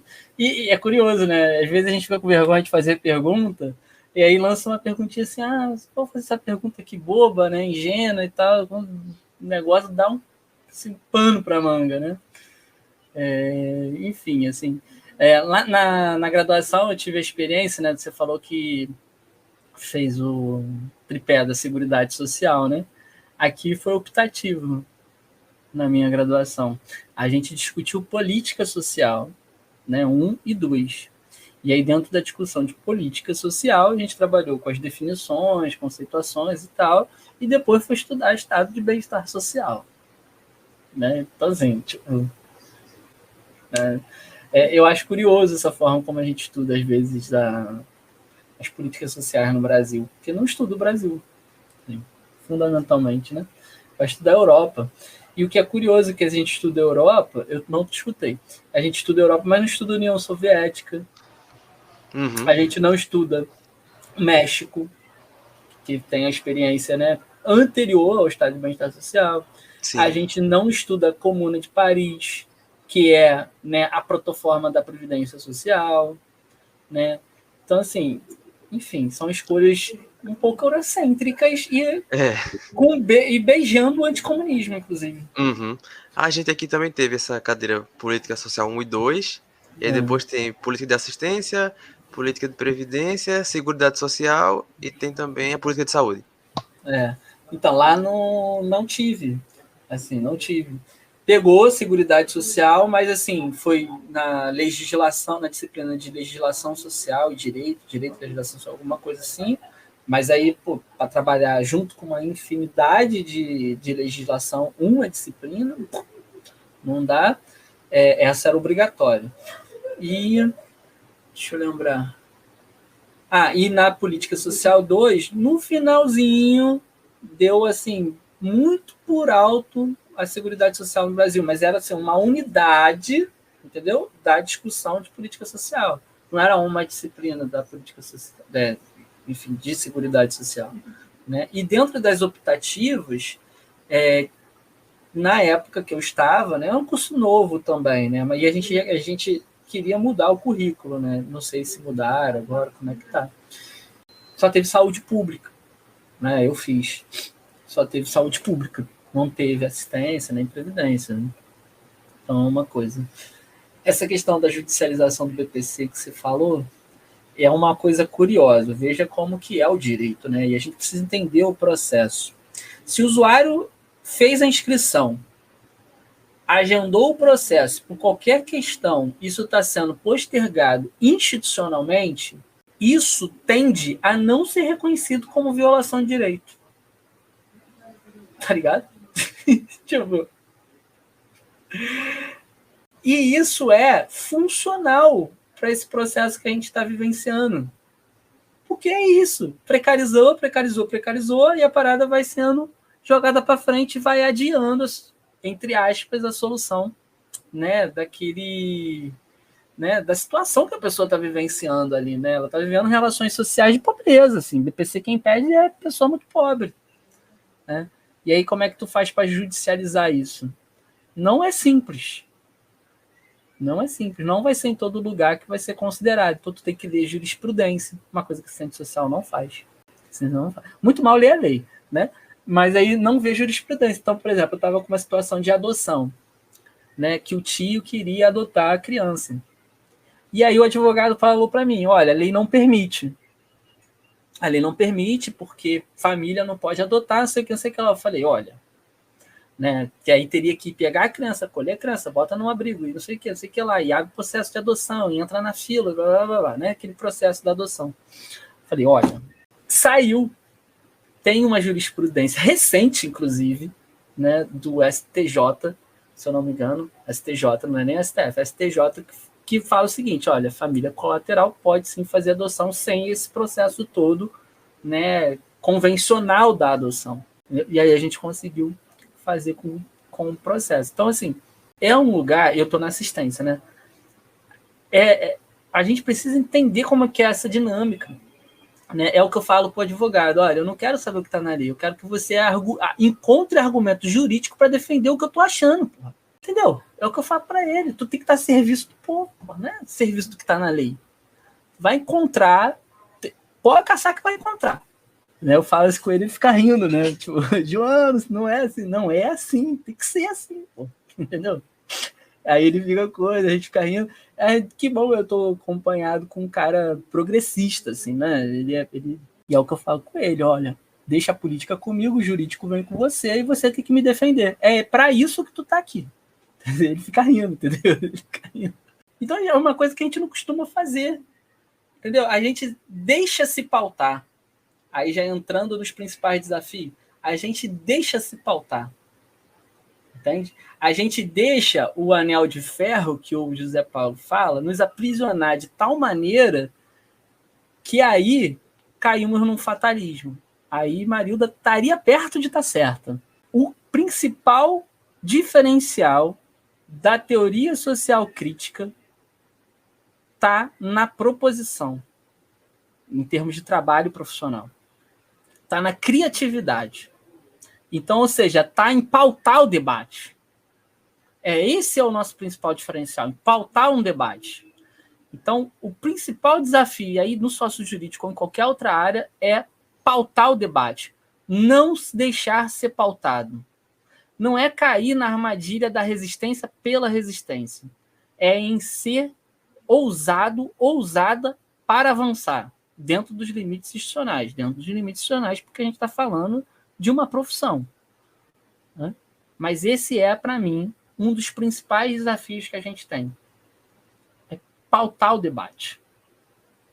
A gente se perde porque está perdendo, estamos tomando uma surra, estamos mesmo, não estou negando isso, mas fica pensando sempre em estratégias, nem estratégia, fica sempre pensando em táticas defensivas. Não. Pautemos o debate. Joguemos o debate lá em cima. Vamos propor o mais avançado das propostas que puder. O que vai ser aprovado foi aquilo que a gente propôs? Claro que não. Sem ingenuidade. Mas agora, não dá para eu querer defender, achar que todo mundo tem que ter passe livre e propor meia entrada. Não faz sentido. Aí, na hora da discussão, do conflito, não vai nem ser meia entrada. Vai ser um quarto da entrada. Então, a gente tem que propor o mais avançado. A resposta mais avançada para as nossas necessidades enquanto classe trabalhadora. Essa que tem que ser a nossa proposição. Então é nesse sentido que a gente tem que caminhar, em propor o debate, não deixar ser pautado. Então vem a demanda, vem a requisição. Ai, meu Deus, 20 dias para responder, 30 dias para responder. Não se preocupa com isso, se preocupa porque é o seguinte, é uma vida que está ali e você tem que responder porque é uma vida. Agora, o tempo, tu vai virar para o juiz e falar, ó, quero dilação de tempo. Esse tempo aqui eu não consigo desenvolver atividade suficiente. Ele vai mandar o quê? Vai mandar te prender? Pode. A gente não pauta, a gente deixa ser pautado. O Ministério Público mandou pautar o debate, ó, a tarefa é sua. Ah, mas o Ministério Público vai mandar me prender. Não vai, você é funcionário público agente do Estado. Para ele encostar em você, vai ter que passar pelo prefeito. É o que eu falo isso direto. Antes de me prender, o prefeito vai ser multado, vai ser preso, qualquer coisa do tipo, porque eu sou um funcionário público. É compreender a estrutura da administração pública para pautar. É claro que eu posso ser preso em algum momento, né? Evidente, né? Chegar para o juiz e tal, né? É claro, né? Mas, assim, dentro da requisição que é colocado, a requisição não é para você, Antônio, para mim, João, para assistente social, fulaninha, fulaninho, do CREAS, do CRAS, tal, não. É para o órgão executor, né? Vamos pensar aqui na imposição, né, de uma determinada requisição institucional do juiz ou do Ministério Público para a prefeitura. Não é você que tem que dar conta disso, é o gestor. Então, é essa forma que a gente vai fazer e vai pautar o debate, vai pautar. Vai ser uma tensão? É óbvio que vai ser uma tensão. Né? O João Musso fala isso lá no debate da estrutura socrática, de como que quem atua pela teoria social crítica vai ser extremamente tensionado, porque vai se pautar a partir dos conflitos, e não de uma pseudo-resolutividade, não de um ajustamento. Talvez a gente até intensifique o conflito, depender da situação, porque vai assumir um lado, não vai ter neutralidade. E esse lado, fundamentalmente, vai ser o da classe trabalhadora, e essa atuar a partir do projeto útil. Esse, para mim, é o principal desafio da profissão, dentro e fora do sócio jurídico, é pautar o debate, articulando aquela demanda individual com as demandas, né, históricas da classe trabalhadora. As pessoas estão passando fome, e aí você vai achar que a fome daquela pessoa é um problema individual de não conseguir fazer a gestão do Bolsa Família. O Diese falando que o salário mínimo era para ser 5 mil, a gente recebendo 1.100. A pessoa nem recebe 1.100, a pessoa recebe 300, 400 reais. Como é que ela vai fazer gestão? Fala para mim. Que milagre é esse que ela vai fazer? Com 300, 400 reais que a pessoa recebe do Bolsa Família, que vai acabar, né? É o último mês, faltam 3 dias para acabar. Quem nos escutar em novembro já não vai existir mais o Bolsa Família, vai ser o tal do Auxílio Brasil, que ninguém sabe muito bem como é que vai funcionar, mas a gente sabe que ele tem data para começar e data para acabar. Ele acaba em dezembro de 2022. Né? Então, é pautar o debate. Acho que isso é um dos principais desafios. Você falou do furto famélico, né? Furto não deveria ser crime. Porque o furto, ele é necessariamente, dentro do Código Penal, o seguinte: é quando a pessoa se apropria de algo de outra pessoa sem uso da violência, né? E fundamentalmente de valor baixo, né? Sem ela ver, sem ela sentir, sem nada, isso é considerado furto. Mas o celular é mais caro do que 2 pacotes de miojo e de Coca-Cola, o refrigerante qualquer que aquela senhora pegou. Né? Mas não foi usado violência, né? E não é um objeto de pequeno valor, ainda que individualmente, né, R$1.000, R$2.000, dependendo do celular, né, tu fica até um pouco, mas é pequeno valor ainda. Né? Mas assim, e o objetivo do furto, ele geralmente está relacionado com necessidades de alimentação ou necessidades, né, aparentemente luxuosas. O que seriam necessidades aparentemente luxuosas? Ter um tênis. Isso para o judiciário é considerado luxo. Ter um tênis. Né? Inclusive, veja, se você pega uma carne, um acém, e se você pega uma picanha, o juiz vai ter isso como necessidade, vai ver isso como o acém como necessidade, como um furto de necessidade, e a picanha como furto de luxo. Você está entendendo a gravidade do que está falando? A carne é carne. A diferença do valor tem uma diferença de valor. Mas a vontade de aprisionar o pobre ela é tão grande que eles vão tratar isso como diferente. Então, assim, o furto ele nem deveria ser crime. Porque ele tá relacionado a necessidades básicas. É um processo de criminalização do pobre mesmo. Como você falou, ela já tem 3 passagens, se não me engano, ela tinha 3 passagens. 3 passagens pela polícia, foi condenada, foi presa, sei que lá. Então, ela é reincidente, e aí o caráter dela é de uma pessoa má. Quais foram os 3 crimes que ela fez? 3 furtos. Esse caso dessa senhora. Todos os crimes que ela tinha sido pegas e condenada, ou estava respondendo processo, coisas assim, foram todos eles furtos. Ou seja, apropriar-se de algo de outro sem uso da violência e fundamentalmente com o valor baixo. Para quê? Responder necessidade básica. Dentro dessa lógica, o furto ele é necessariamente social. Isso não precisa nem ser de esquerda para defender. Mas o Brasil é tão doido que quem defende isso é visto como esquerda. Mas há vários setores da direita fora do Brasil que defendem o fim do furto.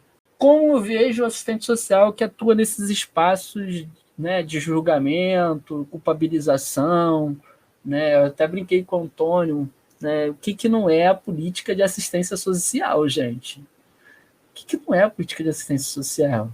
né? A gente cai quase que num canto da sereia, né, de achar que a política de assistência social, de saúde, de habitação, né, qualquer outra política que não esteja relacionada a esse braço mais repressor do Estado, há uma ideia de garantia de direitos. E aí que, por ser garantia de direitos, não há julgamento, não há culpabilização, não há outros elementos. Isso é de uma mentira, de uma falácia absurda, porque tira da contradição capital e trabalho, né, entre a ideia de conflito entre capital e trabalho, que é próprio da política, da política social, seja ela qual for. Né? E o que não é essa contradição? Se responder à necessidade do capital e também responder à necessidade da classe trabalhadora.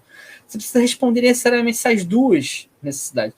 Então, a pessoa que vai na assistência social solicita um benefício eventual de alimentação, ela faz essa solicitação. Quantas vezes a gente não diz para ela, poxa, como que você não está conseguindo fazer a gestão da sua renda? Isso não é julgamento moral? Eu não sei. Para mim, isso é julgamento moral. Para mim, isso é individualização de algo que é social. Quantas pessoas não estão nesse exato momento, quantos adolescentes não estão nesse exato momento sendo infectados por infecções sexualmente transmissíveis, ISTs, HIV, por exemplo, né, sífilis bombando entre os adolescentes, e a gente não vira para ele e fala, pô, você não usou camisinha? Que irresponsável! Como assim tu não sabia? Lá no posto tem. Isso não é julgamento? E a gente faz isso. É claro e evidente que essa contradição aparece de maneira acentuada no sócio jurídico, porque ele é esse espaço do julgamento, entendeu? Ele é esse espaço. Né? Ele é esse espaço. Mas, nas outras políticas também aparece violência contra a mulher. Essa mulher tá com esse cara? Mas a questão é essa. Então, o que eu sugiro também, voltando para a discussão de desafio, é tratar demandas e requisições a partir da dimensão política e econômica, relacionando, né, aquilo que é individual com aquilo que é social, porque é uma relação de produto dessa sociedade. Se apresenta de maneira individual, mas é fundamentalmente produto das relações sociais. E as relações sociais, no Brasil, precisa da violência. A violência no Brasil, ela estrutura a nossa sociedade. E ela vai se dar em todas as dimensões da nossa vida. Então você pensa, né, que aquela violência que ocorre com a criança é em vão, que aquela violência que ocorre com o idoso, que ocorre com a pessoa com deficiência. Não, ela é fundamental pensando num exército gigantesco de pessoas que a gente tem, né, dentro da superpopulação relativa, dentro do exército industrial de reserva. A gente tem tantas pessoas dentro da superpopulação relativa, a gente pode matar essas pessoas, porque não vai fazer falta para o capitalismo. Não vai alterar a dinâmica em torno da luta de classe em relação ao salário. Por que teve o boom do estado de bem-estar social logo após uma grande guerra, gente? Faltava força de trabalho. E também, por outro lado, tinha um país gigantesco pautando políticas mais avançadas, que era a União Soviética. Então, tinha condições materiais e condições espirituais para que se houvesse o chamado estado de bem-estar social na perspectiva universalizada. E que o Sérgio Lessa vai tecer críticas muito boas e contundentes em relação a isso, apontando contradições, por exemplo, da Inglaterra em relação a crianças e adolescentes sendo mandados para trabalho escravo na Austrália. Vocês vão escutar, né? Está gravando. Mas é isso, assim, né? Vai julgar. Né? E isso eu não estou dizendo, gente, que não há relações em que o indivíduo também não faça, né, uma maldade, né? Esses elementos que nos abalam de certa forma. O que eu estou querendo dizer é que nas relações sociais no Brasil, você prende 80% da população carcerária com crimes envolvendo propriedade privada e um comércio ilegal de drogas, né? Considerado ilegal. 20%, somando, 20% são os diferentes crimes contra a vida. Ou seja, você pode matar, você não pode roubar. Entendeu? Tanto que o homicídio, em torno de 80% dos homicídios, não são sequer investigados. Então, assim, sócio jurídico e as outras instâncias e tal. Então, você pode matar, gente. A ministra do STF falou esses dias, comparou a mulher com um cachorro, com um animal. O que não significa isso? Senão que a vida, né, vale nada dentro do Brasil. Né? Aqui no Brasil, essa particularidade é muito grande por conta dessa formação social que a gente tem, né? Enfim, que tem um grande exército de reserva. Em outros países, isso vai ter algumas variações por conta, né, da sua formação social e também desse quantitativo que se tem em relação à superpopulação. Gente, quase metade da nossa população está trabalhando na informalidade. Está entendendo? O que é trabalhar na informalidade? Ou seja, não está na esfera da produção do valor, está na esfera do consumo, fundamentalmente. Né? Alguns ali também na circulação. Então, o que eu quero dizer, gente, que essas discussões individuais, elas são políticas e econômicas. Esse é um desafio. Isso está extremamente articulado com o desafio, que é politizar o debate. Então, por exemplo, a senhora chega para a gente, né? Eu vou sair do sócio jurídico mais uma vez no meu exemplo. Né? Chega na assistência. Olha, minha mãe é uma senhora idosa e ela está me deixando doida. Ela está inventando a história de operar o olho sem necessidade. Porque um médico falou que ela tem que operar, mas a gente levou ela no outro médico falou que não tem que operar, mas ela sozinha escolheu operar o olho. E eu não tenho como ficar com ela, e ela fica ligando que eu estou abandonando ela, e eu estou com medo dela ligar para o Ministério Público e me denunciar por abandono. Isso é real, concreto, tá, gente? E aí você fica assim, o que vai fazer? A senhora é uma senhora de idade, né? Ela tem autonomia. Assim, ela não precisa de cuidar de ninguém. Ela tem autonomia. Né? Mas todas as políticas públicas são voltadas para a responsabilização da família. E aí, essa responsabilização ela é tão pública, tão clara para os usuários, se tratando tanto de criança quanto de idosos, né, que essa senhora, essa jovem, ela tinha 20 e poucos anos, procurou o serviço numa medida preventiva. O que eu faço? Que eu não quero ser responsabilizada. Isso é um debate que aí a gente vai começar a conversar e entender outras dinâmicas das relações sociais que estão colocadas ali para aquela família, que você vai descobrir que ela faz isso com a filha, mas não faz isso com os filhos. Por quê? Aí, olha como que é politizar o debate. Né? De maneira individual, né? Infelizmente. E depois ela vai sair dali e vai voltar para a rotina normal dela, é o tal do cotidiano. Olha, senhora, se acontecer da sua mãe fazer essa denúncia, e se o que a senhora está me dizendo é verdade, verdadeira, e aqui não compete a mim analisar se é verdade ou não, aí é uma questão de consciência da senhora, é o seguinte, a senhora vai ser chamada para responder no Ministério Público, talvez na delegacia, depender do promotor, né? E vai falar a mesma coisa que a senhora está falando aqui. E aí eles vão investigar e saber se é ou não. Mas o que está me parecendo que há uma visão de mundo aí na mãe da senhora. Por que ela faz isso com a senhora e não faz isso com seus irmãos? Então, tu começa a politizar o debate dentro daquilo que é chamado do produto do trabalho espiritual lá, né? Enfim, a Marilda vai chamar de reprodução da ideologia e do controle, enfim. E aí a gente vai trabalhar na contradição disso, porque a gente também trabalha com subjetividades, embora o nosso objeto seja fundamentalmente a objetividade. E vai trabalhar, e vai politizar isso. Olha, é visão de mundo, é uma questão de que a mulher precisa cuidar da filha, né? que a mulher precisa exercer o cuidado, e você vai relacionar isso com a sociedade. É pontual, né? É limitante, pode dar certo ou pode dar errado, não depende da gente. O produto dessa ação não depende da gente. Né? Isso não é fazer um copo, fazer um celular, que aí o produto tem muito mais a ver com a nossa ação, né, do que essa que a gente está falando. Porque um copo eu consigo projetar o início, meio e fim, né, e chegar num fim assim, com 99% de precisão daquilo que eu projetei. Nas relações sociais, o nosso produto do trabalho, não, isso foge da gente. Aí o usuário, na sua autonomia, na sua capacidade crítica que foi potencializada ali pelo assistente social, vai, né, ter aquilo dali com ele. Aquilo vai virar, de alguma forma, um ponto para a vida ou vai se perder. Mas foi plantado. Terreno e tal.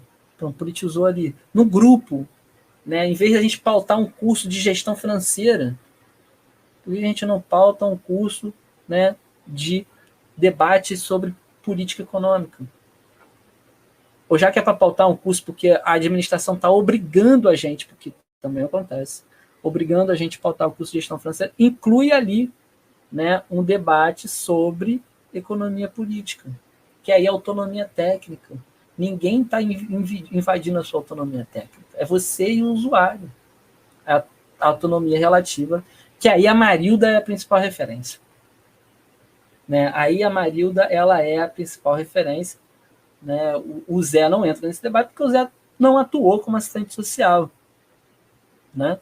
Ele faz um estudo brilhante sobre documentos, relatórios, produções, né? E consegue extrair dali as abstrações que ele escreveu na tese dele. E se vocês repararem bem, toda a produção do Zé depois da tese repete a própria tese. Só você reparar. Lê o Zé para você ver. Agora, quando ele sai de serviço social, não. Aí a gente tem mais elementos de novidade. Mas dentro do serviço social, ele se mantém discutindo a mesma linha da tese dele. Entendeu? Porque, né, é isso. O serviço social muda muito pouco dentro desse processo. Muda idealmente. Agora, as determinações materiais, sociais do nosso trabalho, né, mudam um pouco. Acho que era um pouco disso. Senão eu vou ficar aqui falando até amanhã, Antônio. Mas foi muito bom, pô. Eu, se pudesse, deixava o podcast aqui ficar com 3 horas. Já tem 2, né? Porque fica sempre muito bom, pô, a gente ouvir, pensar, refletir sobre esse processo. E eu agradeço muito a tua participação. Mais uma vez, agradecer aí pela disponibilidade de a gente conversar um pouquinho sobre... Mas eu mais ouvir do que conversar, né? Mas por conta desse aprimoramento teórico que é muito bom, assim, a gente poder ouvir e absorver esses processos, essas reflexões de quem já está pensando sobre esse campo e sobre essas determinações que são postas, é muito bom. E aí, aproveitar alguns pontos que foram referenciados aqui, só para deixar de dica aí para todo mundo que estiver ouvindo ou que estiver assistindo, né, depois o vídeo, sobre a formação social do Brasil. Eu tenho conversado muito com algumas companheiras, alguns companheiros também, de a gente pensar um pouquinho mais o serviço social, se aprofundando dentro do debate da dependência e do capitalismo independente brasileiro. Tenho pensado muito sobre isso, tenho estudado, tenho lido, e eu acho que é um caminho para a gente também compreender um pouquinho mais da atualidade, das determinações que são postas para a profissão, e aí não causa espanto, não causa, né, desespero.